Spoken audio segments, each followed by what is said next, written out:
মিম। অক্ষর কটা জোরে বলেন?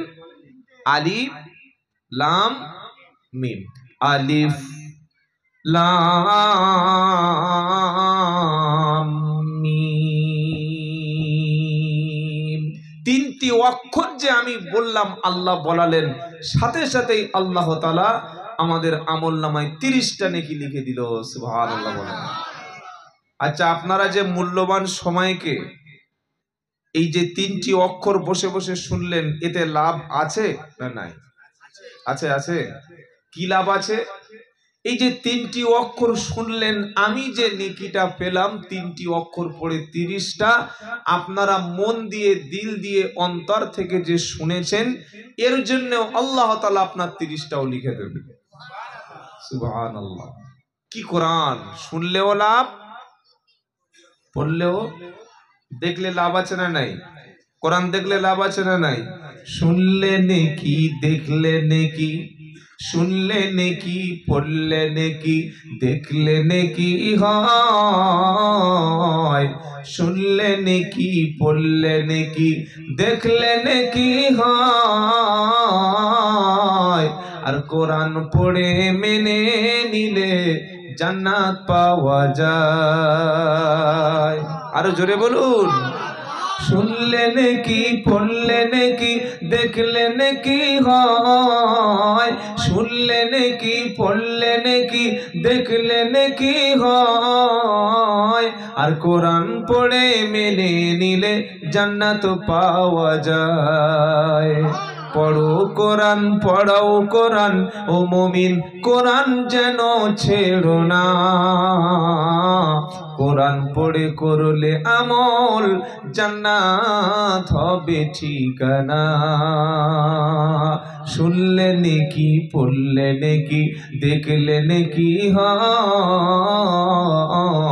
কোরআন পড়ে মেনে নিলে জান্নাত পাওয়া যায়। আল্লাহ আমাদের তৌফিক দিক, বলুন আমিন। কোরআন থেকে যে কথা বলে বিশুদ্ধ কথা, পারফেক্ট, কোনো ভুল নাই, কোনো রকমের ভুল নাই। কারণ যালিকাল কিতাবু লা রাইবা ফীহি, ওই সেই কিতাব যার মধ্যে সন্দেহের কোনো অবকাশ নাই। সুবহানাল্লাহ। 1400 বছর ইহুদি, খ্রিস্টান, নাসারা, মুশরিক, বড় বড় সায়েন্টিস্ট, বড় বড় নাস্তিক, বড় বড় মুরতাদ দিন রাত চেষ্টা করছে কোরআনের মধ্য থেকে যদি একটা ভুল পাই, যদি একটা ভুল পাই। যতই তারা চেষ্টা করছে, যতই তারা চেষ্টা করছে, আরো বেশি কোরআনের প্রতি আকৃষ্ট হয়ে যাচ্ছে। সুবহানাল্লাহ বলেন। আর আমরা মুসলমানরা কি করি? এই কোরআনটাকে বানিয়েছি মরা লোকের কিতাব। কিছু মনে করবেন না, সত্যটা কি বলবো আজকে না বলবো না? সত্য কিন্তু শুনতেও খারাপ লাগে আর মানতেও তিতো লাগে। যে ওষুধটা খেলে আমাদের শরীরে তাড়াতাড়ি এনার্জি ফিরে আসবে, আমি সুস্থ হয়ে যাব, আমার ফিটনেসটা পুরো ফিট হয়ে যাবে, ওই ওষুধটা কিন্তু তিতো লাগে। কি বলছি বুঝতে পারছেন না? তো হক কথা, সত্য কথাটা বলা যতটা কঠিন, তার চাইতে বেশি কঠিন কথা হলো মেনে নেওয়া। অনেক জায়গায় জলসায় গেলে কমিটি ছেলে বলে, হুজুর ভালো করে ওষুধ দিন। আমি বললাম, ভাই ওষুধ সব রকমের আছে, এখন যে রুগী তার অবস্থাটা তো বুঝতে হবে। রোগী কতটা ক্যাপাসিটি আছে নেওয়ার মতো, সেই রোগীর ক্যাপাসিটি অনুযায়ী তো ওষুধ দিতে হবে। কোরআন হলো সমস্ত রোগের ওষুধ, বলুন সুবহানাল্লাহ। এই যে ওষুধের কথা বললাম, এটা কিন্তু আমি গাল গল্প বলি নাই। পারা নাম্বার 15, পৃষ্ঠা নাম্বার 9, লাইন নাম্বার 2, আয়াত নাম্বার 82, সূরার নাম বনী ইসরাইল। আল্লাহ বলছেন, ওয়ানুনাজ্জিলু মিনাল কুরআনি মা হুয়া শিফাউ ওয়া রাহমাতুল লিল মুমিনিন ওয়া লা ইয়াজিদুল যালিমিনা ইল্লা খাসারা। সুবহানাল্লাহ পড়েন। আল্লাহ বলছেন, কোরআন পাঠিয়েছি, অবতীর্ণ করেছি আসমান থেকে দুনিয়াবাসীর উপরে। মুমিনদের জন্য কোরআন হলো সমস্ত রোগের ঔষধ, আর কোরআন হলো মুমিনদের জন্য রহমত। সুবহানাল্লাহ। আপনি সমাধান খুঁজছেন, সারা পৃথিবীতে সমাধান খুঁজছেন, কোনো জায়গায় গিয়ে সমাধান পাচ্ছে না, কোরআন পড়ুন, সমাধান করে দেবেন কে? আল্লাহ। তাহলে এতক্ষণ আলোচনার মধ্যে আমরা যেটা নির্যাস যেটা পেলাম, যে যদি কোনো জায়গায় কোরআন থেকেই আলোচনাটা হয়, আলোচনার মধ্যে দলিলটা কোরআন থেকেই হয়, ওই আলোচনাটার মধ্যে কোনো ভুল নাই। আর যদি কেউ শুনে কোরআনের আলোচনাটা মেনে নেয়, তার দুনিয়াটা হবে সম্পূর্ণ বিপদ মুক্ত। জোরে বলুন সুবহানাল্লাহ। এটারও দলিল কোরআন, পারা নাম্বার 1, পৃষ্ঠা নাম্বার 8, লাইন নাম্বার 1, আয়াত নাম্বার 38, সূরার নাম বাকারা। আল্লাহ পাক বলছেন, আমার কথা একটাও শোনার দরকার নাই, সবকিছু আল্লাহর কথাই শোনেন। কি বলছেন? ফামান তাবিয়া হুদায়া ফালা খাউফুন আলাইহিম ওয়ালা হুম ইয়াহজানুন।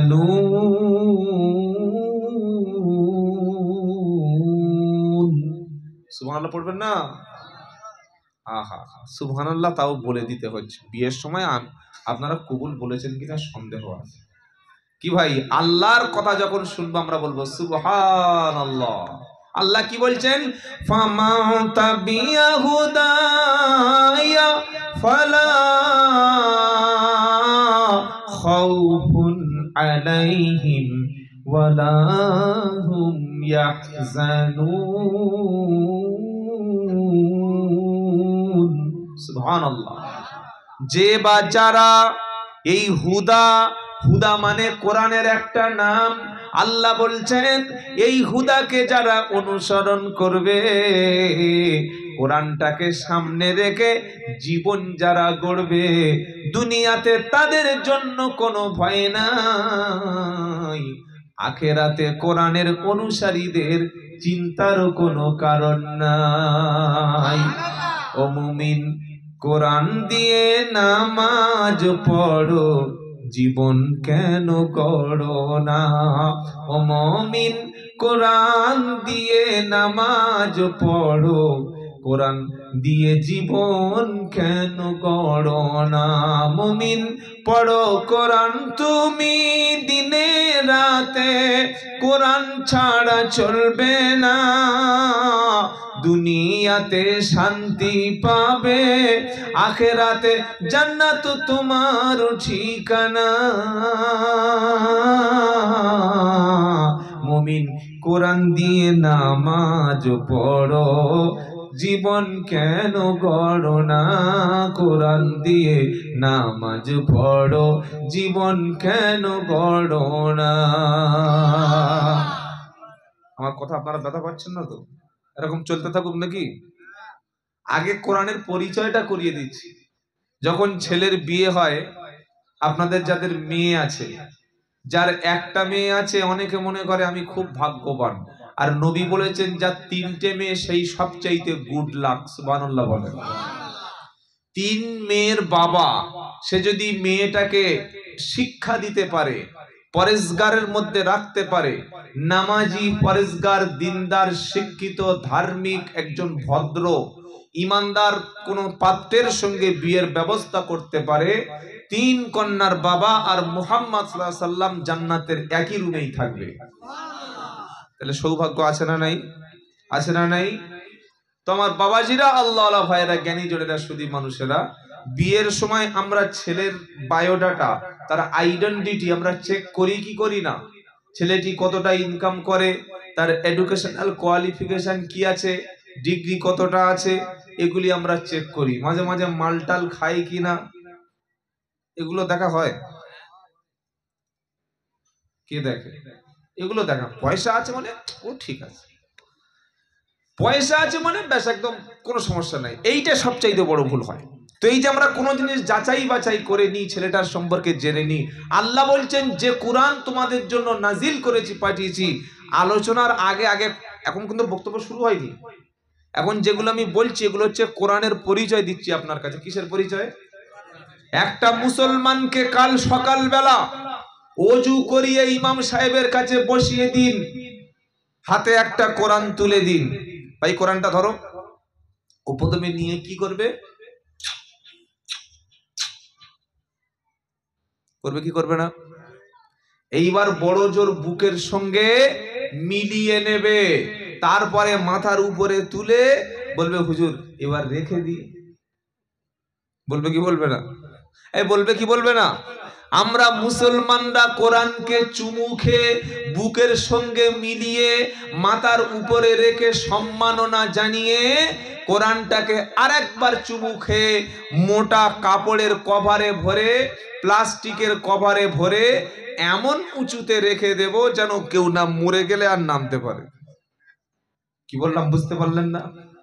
আর যারা সাহাবা, যারা জান্নাতি, যারা নবীর সাথী, যারা নবীর সাথে জান দিয়েছে, মাল দিয়েছে, যারা আমাদের কাছে দ্বীনের দাওয়াত পৌঁছে দিয়েছে, এই সাহাবাদের কাছে কোরআনের কোনো অংশ আসলে ওটা পড়তেন, ওটা বুঝতেন, ওটার মধ্যে কি কথা আল্লাহ বলছেন ওটা তাদের বাস্তব জীবনে বাস্তবায়িত করতে। জোরে বলুন সুবহানাল্লাহ।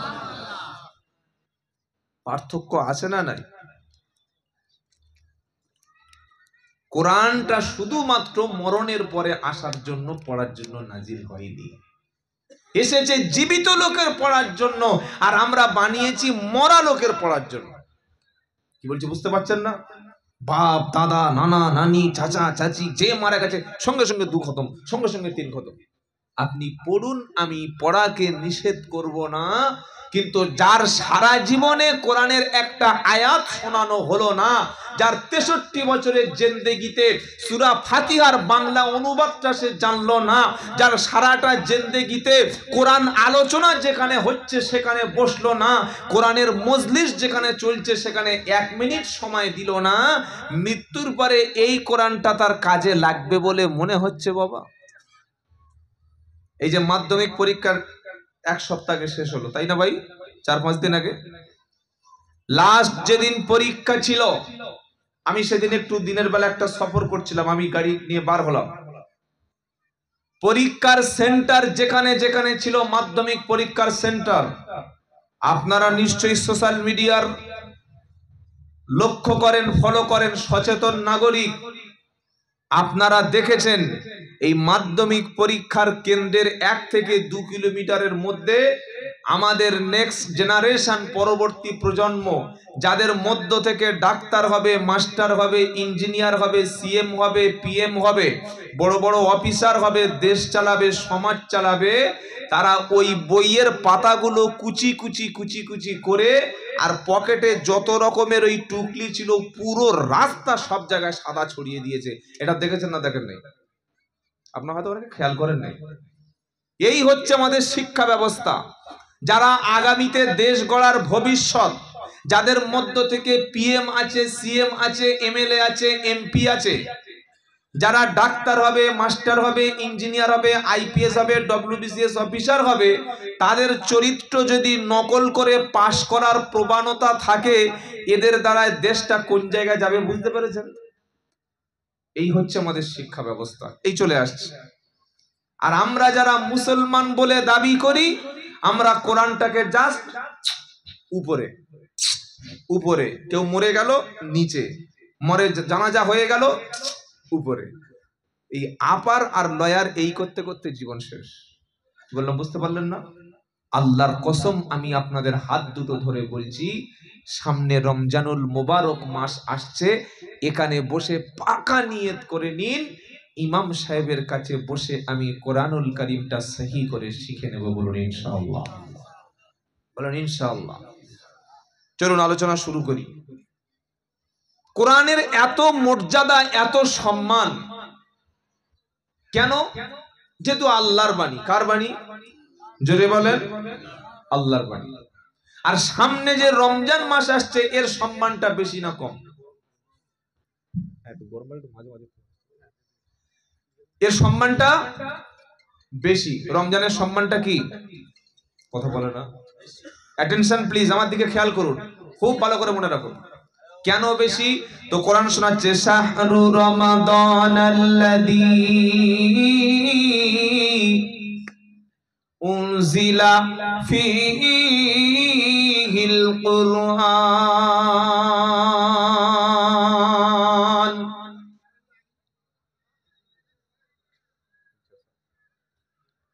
দ্বিতীয় পারা ৮ পৃষ্ঠা প্রথম লাইনে ১৮৫ নম্বর আয়াতে এই যে মাসটা চলছে এখন শাবান, আর ৪-৫ দিন পরে শুরু হবে রমাদান। এখন ৭০ রাকাত নফলে যে নেকি পাবে, রমজান মাসে ১ রাকাত নফলে শাবান মাসের ৭০-এর নেকি পাবে। এখন ৭০ বার সেজদা দিলে আল্লাহ যতটুকু খুশি হবে, রাজি হবে। আর রমজান মাসে একটা সেজদা দিলে আল্লাহ তার চাইতে বেশি রাজি হবে।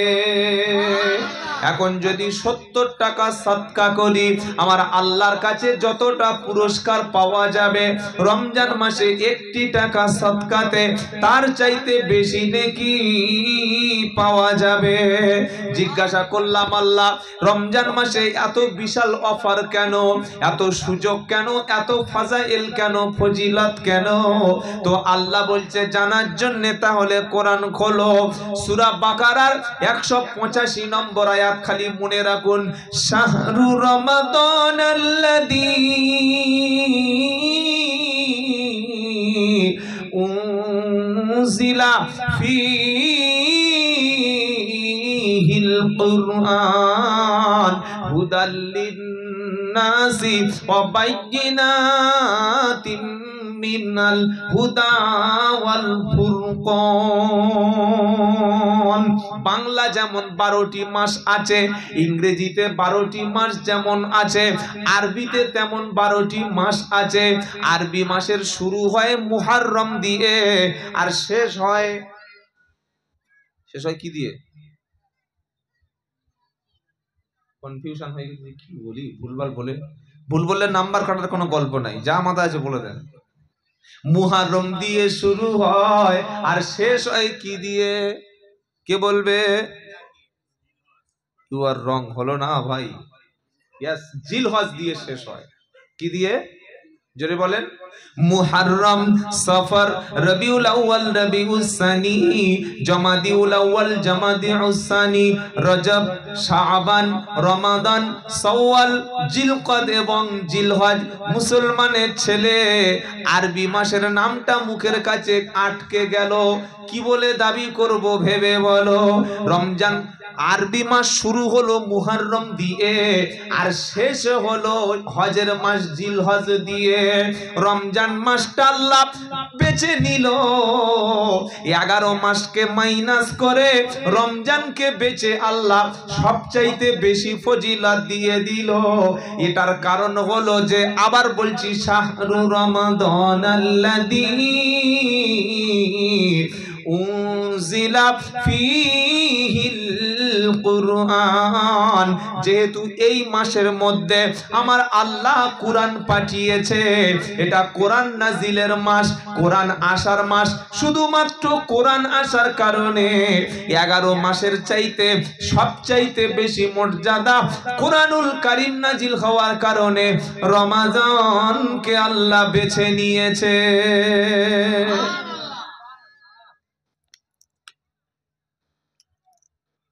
বেস্ট চয়েস যেটা আল্লাহ করেছেন সেটা হচ্ছে রমাজান। সুবহানাল্লাহ বলেন। তাহলে আল্লাহ চয়েস করেছেন রমজানকে কিসের জন্য বেশি? কোরআন নাজিলের জন্য বেশি। আর আমরা রমজানকে বেশিরভাগ গুরুত্ব দেব কেন বলেন? রমজানের গুরুত্ব আমাদের কাছে সবচাইতে থাকবে কেন বেশি? যেহেতু এই মাসে কোরআন নাজিল হয়েছে, এই মাসে গুনাহ মাফ হয়, এই মাসে জান্নাতের দরজা খুলে দেওয়া হয়, জাহান্নামের দরজা বন্ধ করে দেওয়া হয়, ইবলিস শয়তানকে শিকল দিয়ে বন্দী করে দেওয়া হয়। এই মাসে আল্লাহ তাআলা এমন একটা রাত রেখেছে যে একটি রাতের ইবাদত 1000 মাস অপেক্ষা উত্তম। আর অন্য কোন মাসের মধ্যে এই রাতটা নাই। সেই রাতটার নাম কি ভাই? জোরে বলে। লাইলাতুল কদর, সৌভাগ্যবান রাত। এত গুরুত্ব, এতটা ইম্পর্টেন্ট।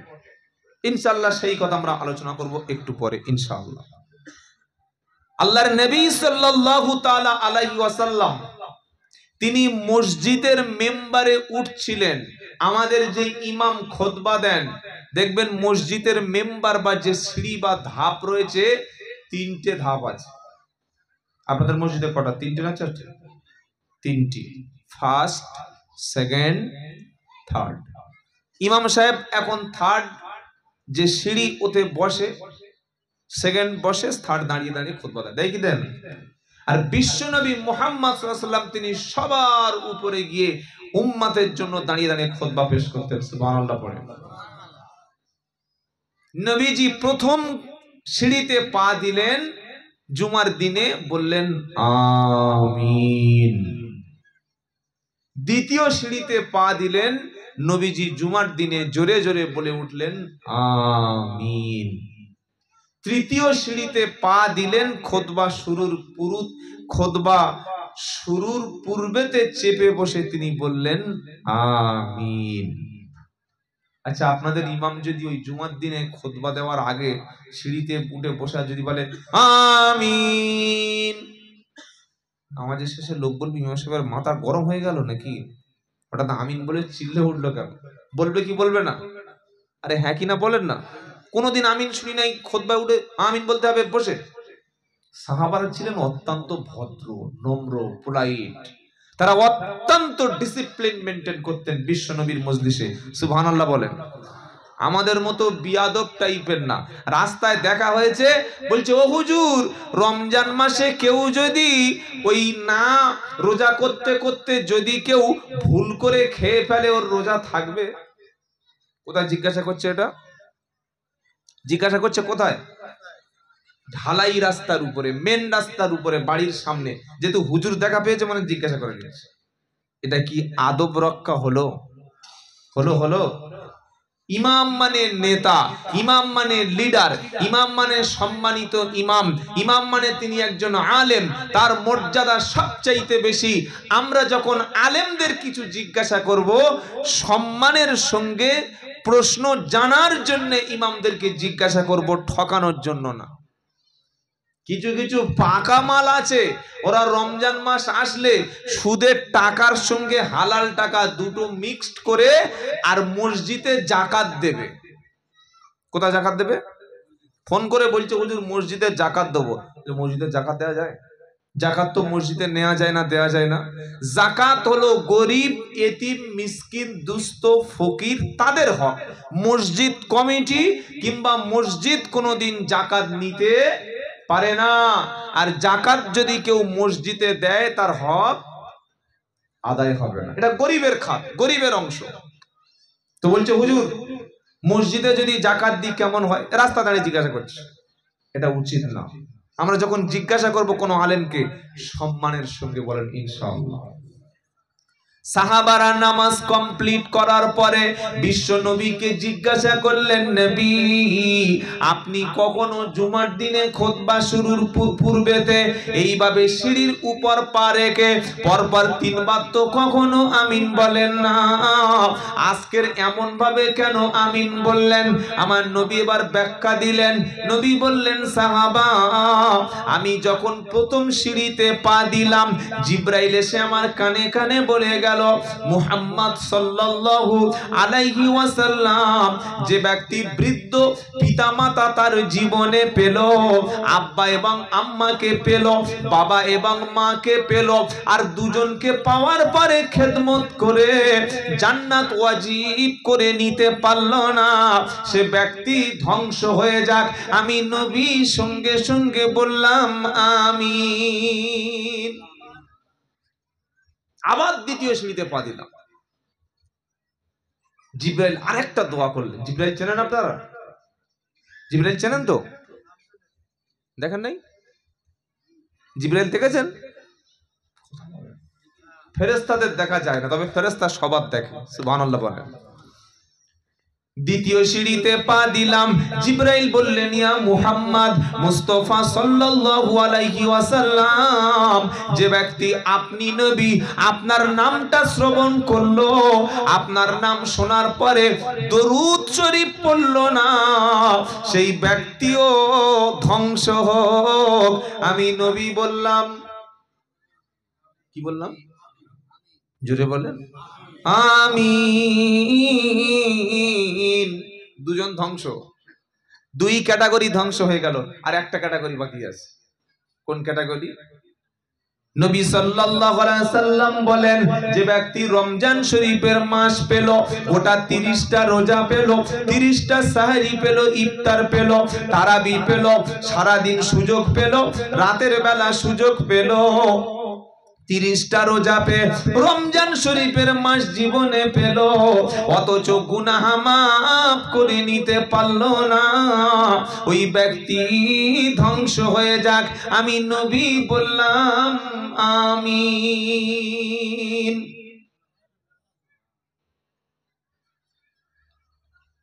খালি এই 3টে বিষয় মাথায় রেখে বাড়ি যাবেন ইনশাআল্লাহ। বাড়িতে গিয়ে বলতে পারবেন তো? বক্তব্যটা বুঝিয়ে বলতে পারবেন? 3 শ্রেণীর ব্যক্তি ধ্বংস হোক এবং হবেই, এটা মাস্ট।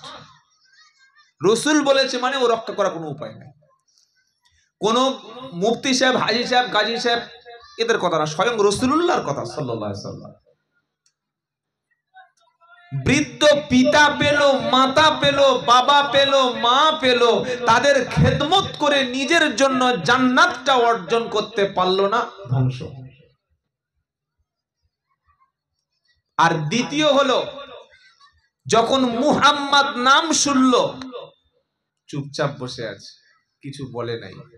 মুহাম্মদ নাম শুনলে কি বলতে হয়? জোরে বলেন সাল্লাল্লাহু। কিছু মনে করবেন না, আমাকে ক্ষমা করে দেবেন। আমরা বক্তারা একটা চালাকি মারি, চালাকিটা ধরে দেবো? ধরে দেবো কি বলুন, তাহলে বলে দিই। সব জায়গায় চালাকি ধরা পড়ে যাবে। 20 মিনিট আধ ঘন্টা বক্তব্য করে করে একটু দম হয়ে গেল, এবার দেখছে সামনে গরম পানি বা চা চলে এসছে, এখন তো ওটা কায়দা করে একটু খেতে হবে। কি করি? দরুদ শরীফ আল্লাহুম্মা, এই দাঁড়া, বুঝতে পারছেন আমি যে এটা বলাচ্ছি আপনাদের খাবো বলে, এটা তো আপনারা ধরতে পারেন নাই। এবার খেয়ে নিল হাফ দুধ, এই যদি 100 ml হয় মিলিলিটার, এই 50 মিলিলিটার 50 ml খেয়ে নিল, আর বাকি আছে 50। তখন দেখছে যে পুরো দুধের পেয়ালাটা শেষ হয় নাই। তখন বক্তা রেগে গিয়ে বলছে, আরে আপনারা মুনাফিক, নবীর মহব্বত নাই। আল্লাহুম্মা। একটা শিক্ষিত জেনারেল যদি কোনো ছাত্র থাকে, সে ভাববে এত বড় প্রতারক লোকটা কি করে হতে পারে। উনি নিজেই বললেন রসুলের মহাব্বতে সকলে দরুদ পড়ো, আর ওনার মহাব্বত তো দুধের কাপে, চায়ের কাপে চলে গেল। কি বললাম বুঝতে পারলেন না? আমি বলবো যেটা, সেটা যদি আমি না করি, আমার চাইতে বড় চিটিং বাজার কেউ আছে? বাবাজিরা, আল্লাহ ভাইরা, তো রসুলের নাম শোনার পরে যে ব্যক্তি দরুদ পড়লো না, সে ধ্বংস হোক। এখন সবচাইতে উত্তম দরুদ কোনটা? নবীজি বলেছেন যে দরুদটা নামাজের মাধ্যমেই পড়া হয়, জোরে বলুন সুবহানাল্লাহ। ওই দরুদটা জীবনে পড়বেন, সব সময় পড়বেন। কোনটা? আল্লাহুম্মা সাল্লি আলা মুহাম্মাদ ওয়া আলা আলি মুহাম্মাদ কামা সাল্লাইতা আলা ইব্রাহিম ওয়া আলা আলি ইব্রাহিম ইন্নাকা হামিদুম মাজিদ। আল্লাহুম্মা বারিক আলা মুহাম্মাদ ওয়া আলা আলি মুহাম্মাদ কামা বারাকতা আলা ইব্রাহিম ওয়া আলা আলি ইব্রাহিম ইন্নাকা হামিদুম মাজিদ। এই দরুদটা আল্লাহর নবীর সাহাবারা বেশিরভাগ নবীর উপরে তারা পড়তেন। তবে এই যে আল্লাহুম্মা সাল্লি আলা সাইয়্যিদিনা মুহাম্মাদ আমরা বলি, এটাও দরুদ, কোনো সন্দেহ নাই। তবে সবচেয়ে গুরুত্ব দরুদে ইব্রাহিমের, বলুন সুবহানাল্লাহ। কারণ যে দরুদটা নামাজের মাধ্যমেই না পড়লে নামাজ ইনকমপ্লিট থাকছে, ওই দরুদের গুরুত্ব আছে না নাই? জোরে বলেন। বাঁচতে যদি চাই, ধ্বংস যদি না হতে চাই, নবীর নাম শুনলে সঙ্গে সঙ্গে কি পড়বো? দুরূদ শরীফ পড়বো। মিনিমাম সবচাইতে কমসে কম সাল্লাল্লাহু আলাইহি ওয়াসাল্লাম, এটা বলবো ইনশাআল্লাহ, মনে থাকে যেন। চলুন দ্বিতীয় কি বলেছি?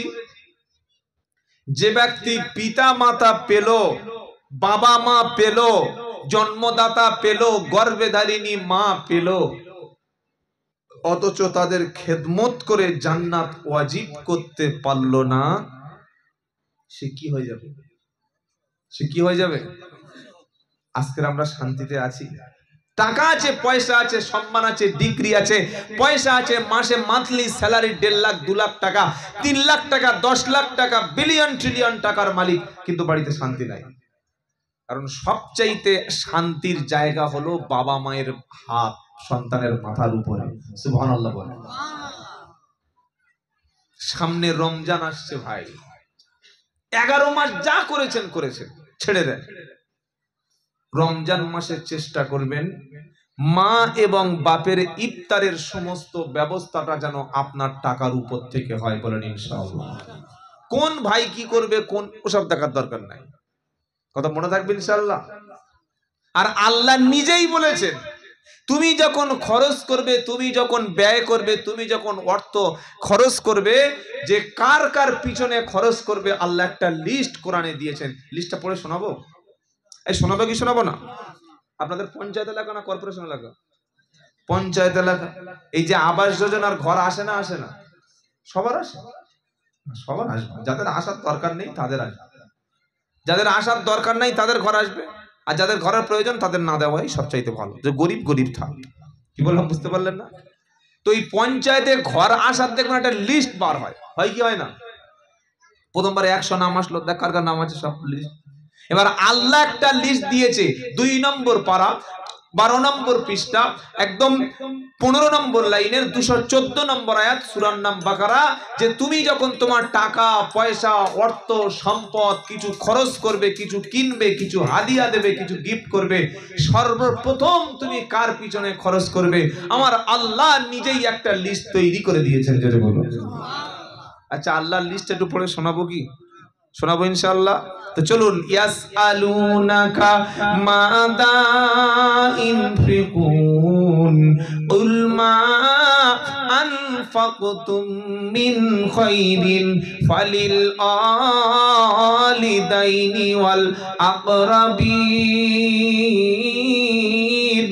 ওয়াল ইয়াতামা ওয়াল মাসাকিন ওয়াবনিস সাবিল ওয়ামা তাফআলু মিন খায়রিন ফাইন্নাল্লাহা বিহি আলিম। দ্বিতীয় পারা 14 পৃষ্ঠা 12 পৃষ্ঠা 14 নম্বর লাইনের 215 নম্বর আয়াত, সূরা বাকারা। খালি একটাই নাম্বার মনে রাখুন, সূরা বাকারার 215 নম্বর আয়াতে আমাদের অর্থ পয়সা, শ্রম, টাকা পয়সা গিফট করব, খরচ করব, ব্যয় করব, কার কার পিছনে আমার আল্লাহ একটা লিস্ট তিনি পবিত্র কোরআনের মধ্যে করে দিয়েছেন। আলহামদুলিল্লাহ। এটা পঞ্চায়েতের লিস্ট না, আবাস যোজনার লিস্ট না, বিডি অফিস থেকে আসা কোনো লিস্ট না, এটা চাকরি প্রার্থীদের কোনো লিস্ট না। এই লিস্টটা হলো স্বয়ং আল্লাহ পাক করে দিয়েছেন। এই লিস্ট যদি আপনাদের সামনে পেশ করি, আপনার টাকা, আপনার পয়সা, আপনার অর্থ, আপনার যে হাদিয়া, আপনি কাউকে খাওয়াবেন, কাউকে পড়তে দেবেন, কারোর হাতে টাকা দেবেন, দুনিয়ার যে ব্যক্তিদের পিছনে টাকা খরচ করলে, অর্থ খরচ করলে, সম্পদ খরচ করলে, ব্যয় করলে, আমার আল্লাহ তিনি সবচাইতে খুশি হবে। আল্লাহ জান্নাত পাওয়া যাবে, জাহান্নামের আগুন থেকে বাঁচা যাবে, যাদের পিছনে টাকা খরচ করলে জাহান্নামের আগুন থেকে বাঁচা যাবে আর আল্লাহর কাছাকাছি যাওয়া যাবে। মরণের পরে আমার আল্লাহ আমার উপরে সবচাইতে বেশি রাজি হবে, ওই লিস্টটা সূরা বাকারা কত নম্বর আয়াত? 215। এইবার চলুন, অনেকক্ষণ বলেছি, এবার লিস্টটা বার করে ফেল, বলবো ইনশাআল্লাহ। ইয়াসআলুনাকা, এই প্রশ্নটা করছেন সাহাবারা এসে আল্লাহর নবীকে। নবী বললেন তোমরা টাকা ব্যয় করো, টাকা খরচ করো, তোমাদের শুধু খালি ব্যয় করে যাও, খরচ করে যাও। আপনারা হয়তো অনেকে মনে করেন যে দান করলে সদকা করলে কমে, কিন্তু আল্লাহর সিস্টেমটা আলাদা। আল্লাহ বলছেন তুমি যত বেশি ব্যয় করবে, যত বেশি মানুষের পিছনে দিনের জন্য খরচ করবে, আমি আল্লাহ তত বেশি বাড়িয়ে দেবো। সুবহানাল্লাহ পড়ে। আর আমরা মনে করলাম জমালে হয়তো বাড়ে, কি মনে করি না? জমালে আর খালি গুনলে, জমাচ্ছে টাকা রাখছে আর গুনছে। বরং টাকা যারা জমায়, টাকা যারা গণনা করে আর টাকা যারা খরচ করে না, আল্লাহ বলছে ওরা জাহান্নামে যাবে। কর কথা কার? ওয়াইলুল লিকুল্লি হুমাযাতিল লুমাযা আল্লাযী জামাআ মালাও ওয়া আদ্দাদা ইয়াহসাবু আন্না মালাহু আখলাদা কাল্লা লা ينبذن في الحطمة وما أدراك ما الحطمة نار الله الموقدة التي تطلع على الأفئدة إنها عليهم مؤصدة في عمد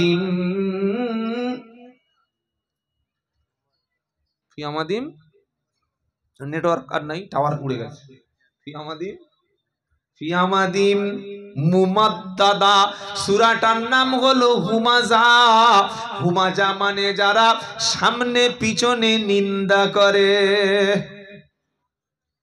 এরকম লোক আমাদের সংসারে, আমাদের সমাজে, আমাদের সোসাইটিতে প্রচুর আছে। পিছনে আপনার গীবত করবে, নিন্দা করবে, দোষ বর্ণনা করবে, আর যেই দেখা পাবে আসসালামু আলাইকুম ভাই, বসো বসো বসো, চা খাও। এই লোক আছে না নাই? চার বন্ধু গল্প করছে, আপনার পিছনে সমালোচনার ঝড় বইয়ে দিচ্ছে। আর যেই দেখলো আসছে, আসো আসসালামু আলাইকুম ভাই, বসো বসো, চা খাবে? লাল চা না দুধ চা? আমার গ্যাস আছে, লাল চা। ও চিনি দেবো না চিনি ছাড়া? বললে চিনি ছাড়া। আচ্ছা একটু কি ওই গ্রিন টি না এমনি নর্মাল টি? বলছে গ্রিন টি। কত মহব্বত, কত ভালোবাসা, কিন্তু একটু আগে যে তার কি বাঁশ দিয়েছে ফেরেশতা ছাড়া কেউ জানে না। এরকম লোক সমাজে আছে না নাই? তাদের জন্য ধ্বংস যারা সামনে আর পিছনে নিন্দা করে। আল্লাহ নিজেই বলে দিয়েছে, কি বলছেন?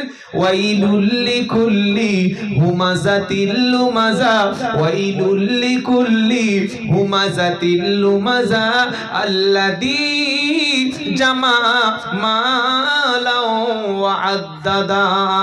আর তাদের জন্য ধ্বংস যারা মাল শুধু জমিয়ে যায়, শুধু মাসে মাসে টাকা ফিক্সড ডিপোজিট করে যায়, শুধু মাসে মাসে মাল জমিয়ে যায় আর মাঝে মাঝে বইটা আপডেট করে, মাসে মাসে দেখে কতটা মাল বেড়েছে। কোরআন শোনাচ্ছে আল্লাযী জামা মালাও ও আদ্দাদা, মাল শুধু জমা করে আর মাঝে মাঝে গণনা করে। তারা ভাবে কি, তাদের চিন্তা কি, তাদের অ্যাম্বিশন কি? কোরআন শোনাচ্ছে তাদের অ্যাম্বিশন হলো কি? ইয়াহসাবু আন্না মালাহু আখলাদা। তাদের চিন্তা, তাদের ভাবনা, এই মাল, এই সম্পদ, এই টাকা, এই জমি, এই ঘর, এই বাড়ি, সবকিছু আমার সাথে মৃত্যু পর্যন্ত থেকে যাবে।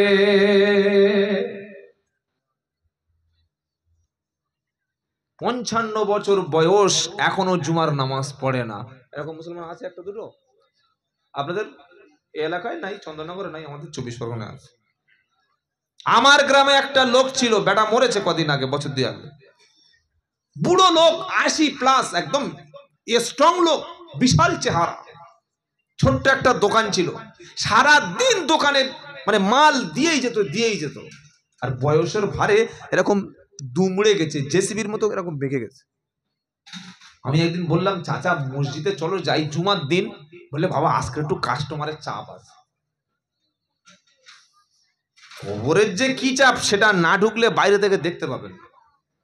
বাইরে দেখছেন কবর, আর ভিতরে হবে শুরু আসল খবর। চাপ আর দেখেছেন কোথায়, ভিড় আর হয়েছে কোথায়? বাবাজিরা, আল্লাহ ভাইরা, তাই মাল শুধু জমালে হবে না, মাল খরচ করতে হবে। করবো ইনশাআল্লাহ?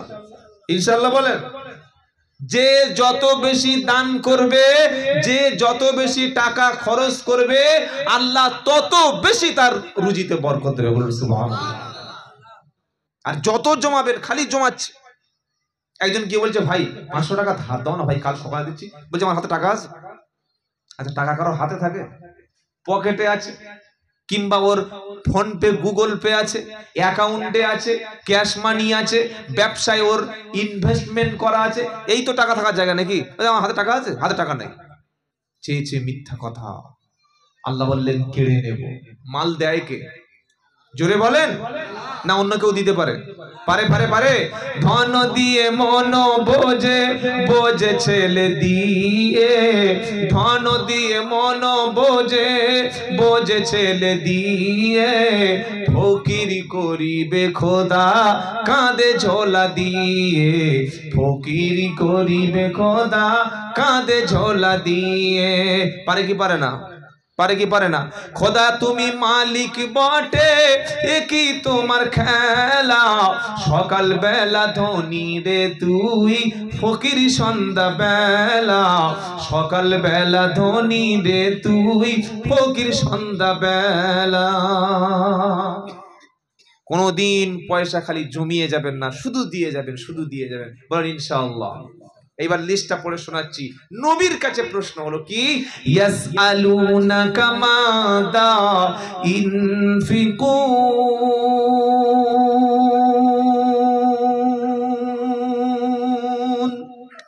সাহাবারা প্রশ্ন করেছে, হুজুর আপনি যে টাকা খরচ করতে বললেন, ব্যয় করতে বললেন, তো আমরা কার কার পিছনে কোন কোন খাতে কোন কোন লিস্টে ব্যয় করব বলুন।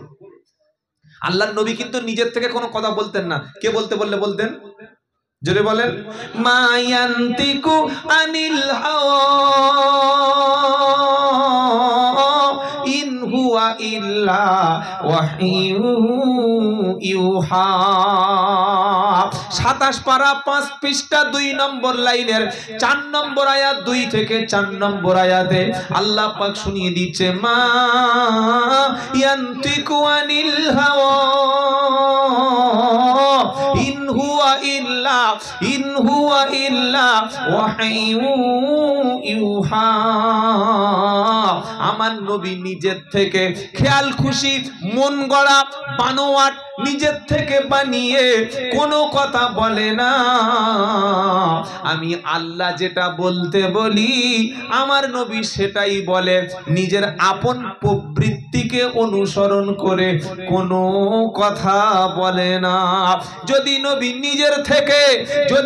নিজের থেকে বানিয়ে, নিজের থেকে তৈরি করে কোনো কথা বলে কোরআনের মধ্যে চালিয়ে দিত, আমরা যেমন বক্তারা কোনো হিসাব নাই, আন্দাজে যা মুখে আসে চালিয়ে দি, কোথাকার গাছ কোথায় পুঁতে দি, কোথাকার কথা কোথায় লাগিয়ে দি, ভুল তথ্য মানুষের সামনে পেশ করি।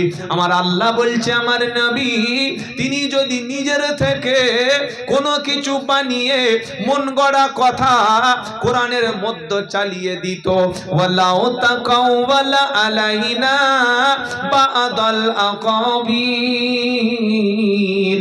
লা আখাজনা মিনহু বিল ইয়ামিন সুম্মা লাকাতানা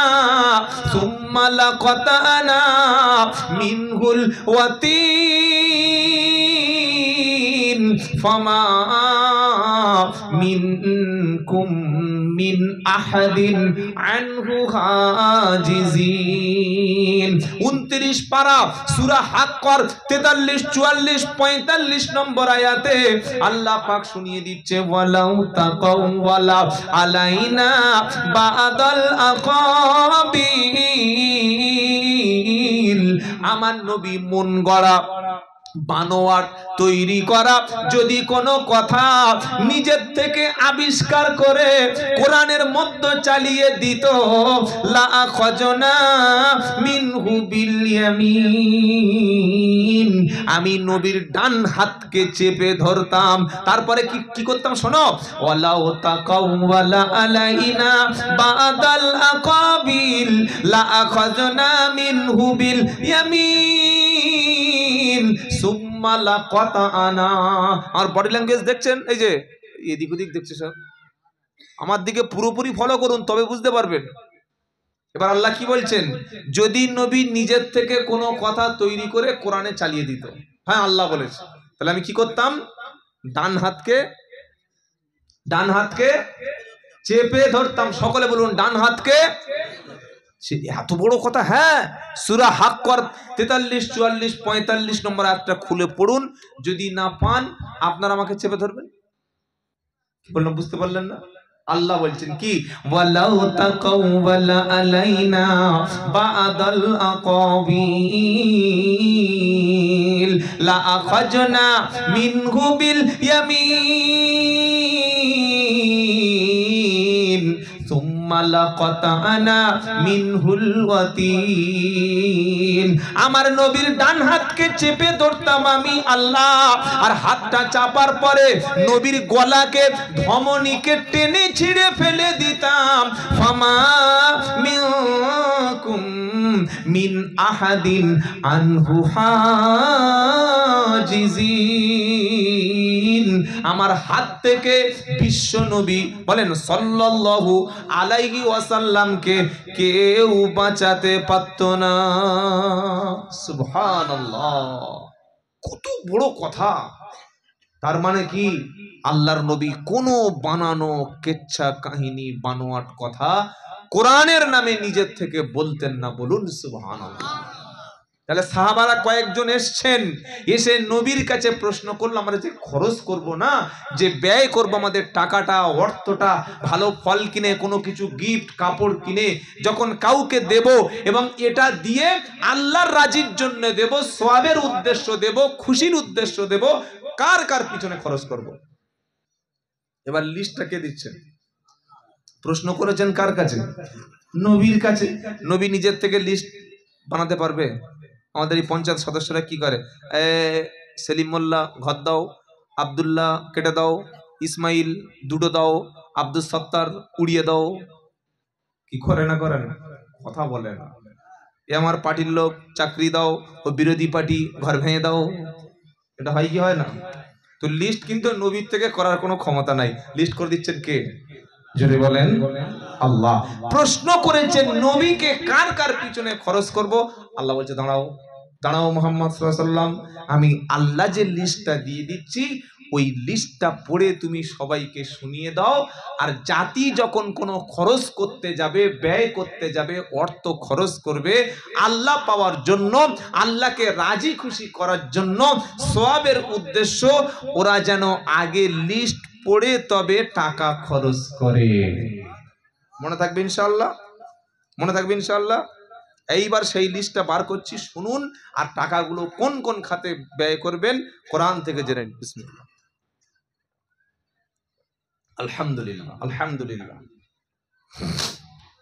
লিস্টটা কি? কুল, আল্লাহ বলছেন নবী বলো, কুল বলুন কি, মা আনফাকতুম মিন খায়রিন ফালিল ওয়ালিদাইনি ওয়াল আকরাবিনা ওয়াল ইয়াতামা ওয়াল মাসাকিনা ওয়াবনিস সাবিল।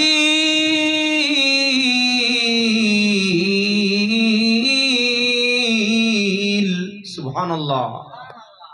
5টা লিস্টে নাম এসেছে। কটা এসেছে? যদি বলেন বলেন। লিস্টে নাম এসছে কজনের? আরেকবার বলেন। 5 জনের। কে কে? ওয়াল ফালিল ওয়ালিদাইনি ওয়াল আকরাবিনা ওয়াল ইয়াতামা ওয়াল মাসাকিন ওয়াবনাস সাবিল। আপনার টাকা, আপনার পয়সা, আপনার সম্পদটা, আপনার হাদিয়া, আপনার তোহফা, আপনার জমানো পুঁজি কারোর পিছনে যখন খরচ করবেন সওয়াবের উদ্দেশ্য, নেকির উদ্দেশ্য করে এই টাকাটা খরচ করলে, এই অর্থটা ব্যয় করলে আমার আল্লাহ রাজি হবে, জাহান্নামের আযাব থেকে বেঁচে যাব। এরকম এই নিয়তে যখন ব্যয় করবেন আল্লাহ বলছেন 5টার পিছনে খরচ হবে। 5 জনের নাম লিস্টে চলে আসছে। এবার প্রথমে কে আছে এইটা শুনেন। আল্লাহ বলছেন ওয়ালিল ওয়ালিদাইন, লিস্টে প্রথম যার নাম এসেছে ওটা হলো তোমার আব্বা এবং তোমার আম্মা। আর নবী মিম্বারে ওঠার সময় কি বলেছিলেন এখন ভুলে গেছেন না? মাথায় আছে? বৃদ্ধ পিতা বৃদ্ধ মাতা যে ব্যক্তি জীবনে পেল অথচ খেদমত করে জান্নাত ওয়াজিব করতে পারল না, সে ধ্বংস হোক। জিব্রাইল বলল ধ্বংস হোক। আর নবী কি বলেছিলেন? আমিন। আর এখানে টাকা যখন খরচ করবে, অর্থ যখন ব্যয় করবে, প্রথমে লিস্টের নাম এলো কার? ফালিল ওয়ালিদাইন। প্রথম লিস্টে নাম আসলো আমার জন্মদাতা পিতা আর গর্ভে ধারিণী মাতা। জোরে হবে না? রমজান মাস শুরু হলে একটু ভালো ফল, একটু খেজুর, একটু সুন্দর খাবারটা মাগরিবের নামাজের আগে যে খাবারটা দিয়ে আমরা রোজাটা ভেঙে ফেলি, ওই খাবারের নাম কি? তার ইফতারটা যখন আমি আর আপনি জোগাড় করব, ইফতারের ব্যবস্থাটা করব, বাজারে যাওয়ার সময় মাকে জিজ্ঞাসা করবেন মা, আব্বাকে জিজ্ঞাসা করবেন আব্বা জান আপনি একটু বলে দিন সারা দিন কষ্ট করে রোজা রেখেছেন, কোন ফলটা আপনার জন্য আনব, কোন খাবারটা আপনার জন্য আনব, ফাস্ট ফুড একটু আনবো কিনা, মিষ্টি খাওয়ার প্রতি আপনার ইন্টারেস্ট আছে কিনা, একটু ভালো খাবারের প্রতি কোন কোন খাবার খেতে আপনার মন চাইছে বলুন। এরকম সুন্দর একটা খাঞ্জা, সুন্দর একটা প্লেট, তলায় থাকবে দস্তরখান, খাঞ্জায় সকলে মিলে খাওয়া সুন্নাত। হুজুর হাত ধোয়ার সময় নাই আর খাঞ্জা বিছাচ্ছে, বিসমিল্লাহ তো বলেই না। সকালে ঘুম থেকে উঠে একটা বড় ডাব কিনেছে 80 টাকা দিয়ে, এই সাইজের ডাব, প্রায় 1.5 লিটার পানি লাগবে। এই ডাবটা কেটে দাও, একটা পাইপ ভরে দাও, পাইপটা দিয়ে বাঁ হাতে পাইপটা ধরে সবার সামনে চুপ চুপ চুপ চুপ চুপ চুপ চুপ চুপ চুপ চুপ করে খেয়ে নিন। বিসমিল্লাহ বলা হলো না, আর বিসমিল্লাহ না বলা হলো মানে শয়তান ওতে অংশগ্রহণ করলো। 1 নম্বর ভুল। 2 নম্বর হলো যখন কোনো খাবার আমরা খাবো, চা হোক, বিস্কিট হোক, মিষ্টি হোক, ভাত হোক, রুটি হোক, যে কোনো খাবার হোক, যখন আমরা খাবো বিসমিল্লাহ বলে খাবো, আর খাবারের সময় আমরা ডান হাত দিয়ে খাবো, ডান হাতে পান করবো, বলুন ইনশাআল্লাহ। যারা প্রচুর পয়সাওয়ালা কোটিপতি ওরা স্ট্যাটাস মেনটেন করতে গিয়ে দেখবেন জীবনে ডান হাতে খায় না, বাঁ হাতে এরকম চা খাচ্ছে আর ডান হাতে সিগারেট। শয়তান বলছে তুই আমার চাইতে ফার্স্ট ক্লাস শয়তান, তুই তো নবীর উম্মত না, বিশ্ব নবীর উম্মত বলে দাবি করো না, আর তুমি বাঁ হাতে সবার সামনে খাচ্ছ চা আর সিগারেটটা খাচ্ছ ডান হাতে। আল্লাহর নবী বলেছেন লা তাকুলু শিমাল, বাম হাতে খেও না। একটা নামাজি লোক, বয়স্ক লোক বলছে ভাই তুই মুসলমানের ছেলে, ডান হাতে খাও না। তোমারও তো নাক গলাতে কে বলেছে? তোমার চরকায় তুমি তেল দাও। এই হচ্ছে ভাষা। কি বলছি বুঝতে পারছেন না? আপনার বাচ্চাকে যখন খাওয়া শেখাবেন, আমার ছোট্ট একটা 2.5 বছরের ছেলে আছে, যখনই আমি ওর খাওয়ার কোনো জিনিস বলি আগে খাওয়ার সুন্নাত গুলো শুনিয়ে দিই, আপনিও আপনার বাচ্চাকে শুনিয়ে দেবেন, বাবা এইটা করো, ওটা বলার দরকার নেই, খালি শুনিয়ে দেবেন, ও আমল করবে, বলুন ইনশাআল্লাহ। এক নম্বর হলো দুটো হাত ধুয়ে খাওয়া। জোরে বলেন। এক হাত না, দুই হাত। কি ইসলাম আমরা পেয়েছি, সুবহানাল্লাহ বলবেন না? দুটো হাত ধুয়ে খাওয়া সুন্নাত। কেন? জীবাণু, ছত্রাক, ব্যাকটেরিয়া, যত রোগের জার্ম, এগুলো দুই হাত দিয়ে যেন আপনার পাকস্থলীতে প্রবেশ না করতে পারে, ইসলাম 1400 বছর আগে বলে গেছে দুই হাত দিয়ে খাওয়া, ধুয়ে খাওয়া সুন্নাত। বলুন সুবহানাল্লাহ।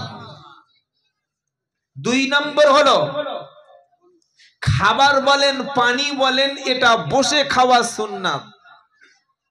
বাজারে গিয়ে নিজেকে আধুনিক মুসলমান বলে দাবি করতে গিয়ে সবার সামনে দাঁড়িয়ে দাঁড়িয়ে চা খাচ্ছে, দাঁড়িয়ে দাঁড়িয়ে চাউমিন খাচ্ছে, দাঁড়িয়ে দাঁড়িয়ে ফাস্ট ফুড খাচ্ছে। তো ইমাম সাহেব বলছে ভাই একটু বসে খাও। না হুজুর, স্ট্যাটাস স্ট্যাটাস। সবচাইতে স্ট্যাটাস ছিল বেশি বিশ্ব নবীর। বলুন সুবহানাল্লাহ। দাঁড়িয়ে খাওয়া মুসলমানের জন্য জায়েজ না।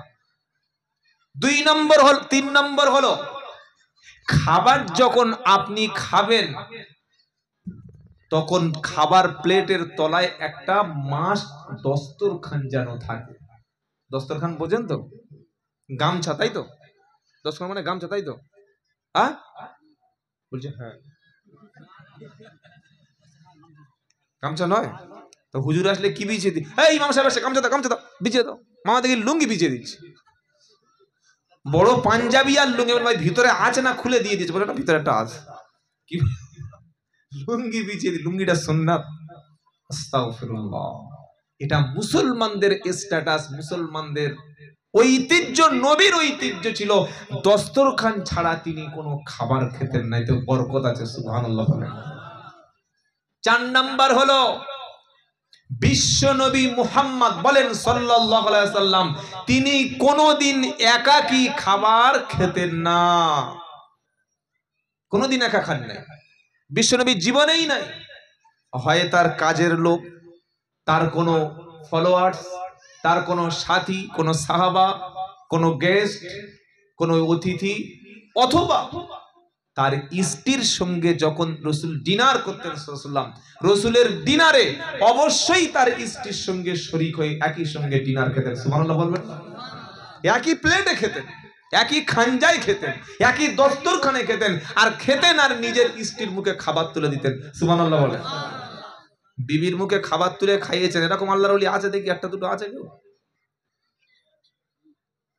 কেউ খাওয়ায় নাই। অন্য লোকের বিবিকে খাওয়ানো হয়েছে একটু মাঝে মাঝে, তাও হয় ভাই। কি আল্লাহর ওলি জায়গা বসে, কি বুঝলেন? খালি আমরা কি শুনেছি? সুন্নাত নয় শুধু খাওয়ার শেষে মধুপান, সুন্নাত নয় শুধু দাওয়াতেরই মেহমান, আরো কিছু সুন্নাত আছে তুমি জানো কি? জানলেও জীবনে কখনো তা মানো কি? সুবহানাল্লাহ পড়েন। খাওয়ার শেষে দেখি 5 পিস নলেন রসগোল্লা খাচ্ছে, নলেন গুড়ের রসগোল্লা। ও ভাই সুগার টুগার আছে? বলে না, কিচ্ছু নাই। তারপরে 6 মাস পরে দেখি বিছানায় শুয়ে দোয়া ইউনুস পড়ছে, সুগার ধরে গেছে। আজ থেকে নিয়ত করুন, খাওয়ার একটা সুন্নাত শিখে নিলাম। যখন খাবার খাবো, দিনের বেলা ব্যস্ত থাকি, বাইরে খেয়ে নি, রাত্রেবেলা ডিনারটা যেন স্ত্রীর সঙ্গে একই খানজায় একই প্লেটে হয়। ইনশাআল্লাহ বলেন, বলেন ইনশাআল্লাহ। খাওয়ার শুরুতে বিসমিল্লাহ আর খাওয়ার শেষে আলহামদুলিল্লাহ, এই দুটো দোয়া বলবেন। কিচ্ছু যদি না মনে থাকে দুটি, এক খাওয়ার শুরুতে বিসমিল্লাহ, খাওয়ার শেষে আলহামদুলিল্লাহ।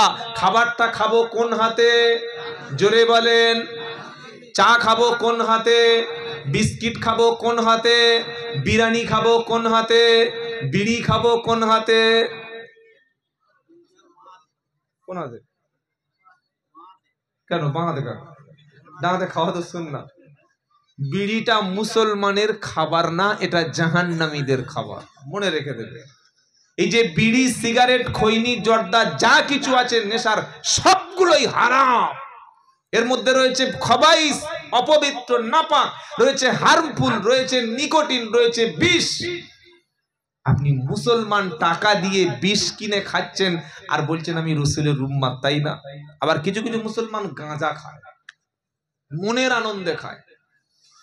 আমি গিয়েছিলাম একবার সেই বীরভূমের সিউড়ি বলে একটা জায়গা আছে, আর বলবো না, খালি ওইটুকু জানেন।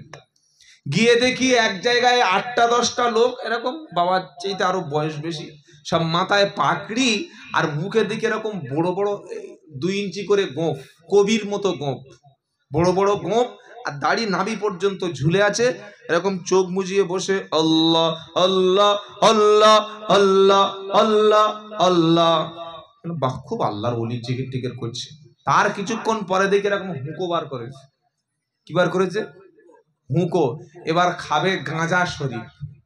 কি খাবে? গাঁজা। ওই গাঁজা রকম মুখে টান দিচ্ছে লম্বা হুঁকো, আর বলছে মদিনা যাব কেমনে, মদিনা যাব কেমনে, মদিনা যাব কেমনে, মদিনা যাব কেমনে। ঘুটিয়ারি যাবেন, আমার বাড়ির পাশে ঘুটিয়ারি শরীফ, দেখে আসবেন। একদম ঘুটিয়ারি শরীফে বসেই বসে গাঁজা খাচ্ছে, সব মাথায় টুপি আর মুখে দাঁড়িয়ে। ইসলামের কারা অপমান করছে ভাই? একটা অমুসলিম যদি কোরআনে লাথি মারে আমরা জ্বলে উঠি, একটা অমুসলিম যদি মসজিদে পেশাব করে আমরা প্রতিবাদে ফেটে পড়ি, একটা খ্রিস্টান যদি নবীকে গালি দেয় আমরা প্রতিবাদ করি, আমরা মানছি না, মানব না, ইনকিলাব। আর তোমার মুসলমান মাথায় টুপি দিয়ে মুখে দাড়ি রেখে একটা কবরকে সামনে নিয়ে বসে বসে লম্বা গোঁফ রেখে গাঁজা খাচ্ছে, পাশে মসজিদ, নামাজ পড়ে না। ইসলামকে তাহলে কারা অপমান করছে ভাই? কারা? কারা? যারা ধর্মের বেশ ধারণ করে ধার্মিক সেজেছে কিন্তু ধর্ম মানে।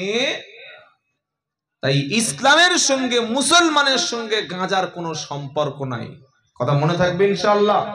আল্লাহর ওলিদের কবরগুলো, মাজারগুলো আমরা সংরক্ষণ করব, জিয়ারাত করব, আমরা সেখানে গিয়ে আল্লাহর কাছে দোয়া চাইব।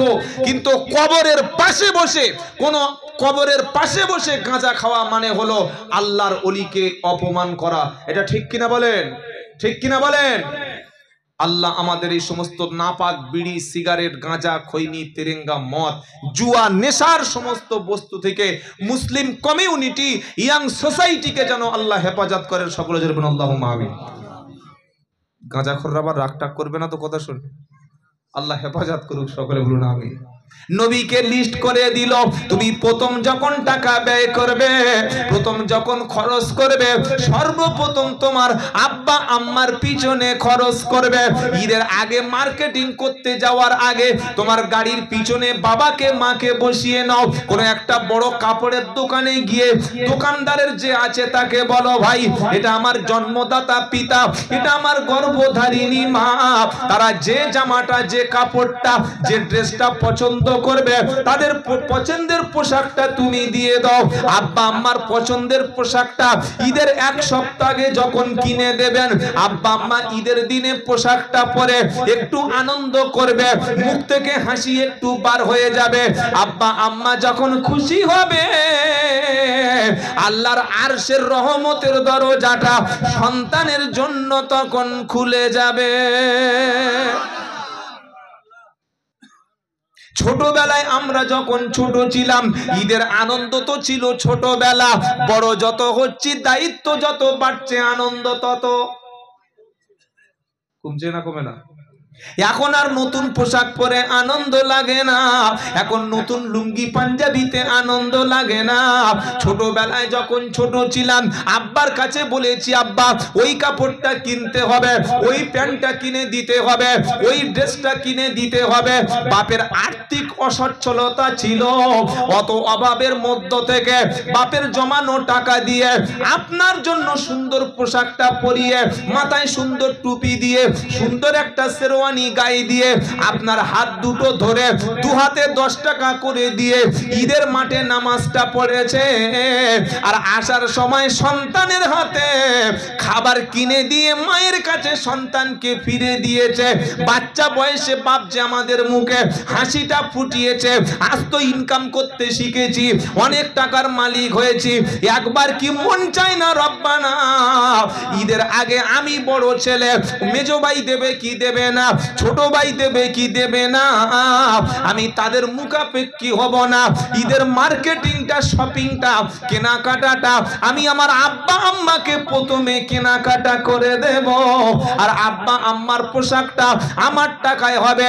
এটাই কোরআনের থিওরি। ওয়াফালিল ওয়ালিদাইনি ওয়াল আকরাবিন। তুমি যখন মার্কেটিং করবে, শপিং করবে, কেনাকাটা করবে, খাওয়াবে, হাদিয়া দেবে, তোমার টাকা পয়সা সম্পদটা যেন আগে আব্বার ও আম্মার পিছনে খরচ হয়। এটা সামনে রমজানের শেষে ঈদের সময় যেন কথাটা মাথায় থাকে, মনে থাকবে ইনশাআল্লাহ। আল্লাহ রাজি হয়ে যাবে, বিশ্বাস করুন। কোন মাওলানা সাহেব, কোন মুফতি সাহেবের ফুঁক আপনার মাথায় দিলে আপনি কোটিপতি হবেন এরকম কোনো গ্যারান্টি।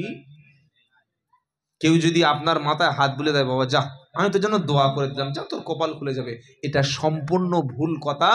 একমাত্র ব্যক্তি আছে বাপ আর মা, তাদের হাতের ছোঁয়াটা সন্তানের মাথায় লাগলে ভাগ্য পাল্টে যাবে। কথা মনে থাকবে কি থাকবে না? ইনশাআল্লাহ। আল্লাহ তৌফিক দিক, জোরে বলুন আল্লাহুম্মা আমিন। আচ্ছা, বাইরে যারা ঘুরছে ওনারা জিন না ফেরেশতা? ফেরেশতা। যদি ফেরেশতা হয় তো যে কোনো মুহূর্তে গায়েব হয়ে যাবে, আর যদি মানুষ হয় তো ভিতরে চলে আসবে। ভাই, আমরা বাইরে যারা ঘোরাঘুরি করছি, এটা কিন্তু ঘোরার মজলিস না, এটা হচ্ছে কোরআনের মজলিস। কিসের মজলিস বলে? বিসমিল্লাহ। একটু সামনে লাইন 60 নম্বর আয়াত, সূরার নাম মুমিন। আল্লাহ বলছেন, ওয়াকালা রাব্বুকুম উদউনি আস্তাজিব লাকুম। বান্দা তুমি আমাকে ডাকো, আমাকে ডাকলেই আমি আল্লাহ তাআলা তোমাদের ডাকে সাড়া দেব। সুবহানাল্লাহ পড়েন। এবার আমরা যে আল্লাহর কাছে সাহায্য চাই, আল্লাহর কাছে কোনো কিছু চাই, এই যে বসে আল্লাহু আকবার বললাম, আল্লাহর কাছে যে সাহায্য চাই, এটা আমরা প্রত্যেক নামাজে বলি, ইয়্যাকা না'বুদু। এটা বলেন না আপনারা? আমি তো বসেই ওই সূরা ফাতিহা পড়লাম। আর ইমাম সাহেব একটু আগে যে স্যার নামাজ আপনারা পড়লেন, কি পড়েছেন? ইয়্যাকা না'বুদু ওয়া ইয়্যাকা নাস্তাঈন।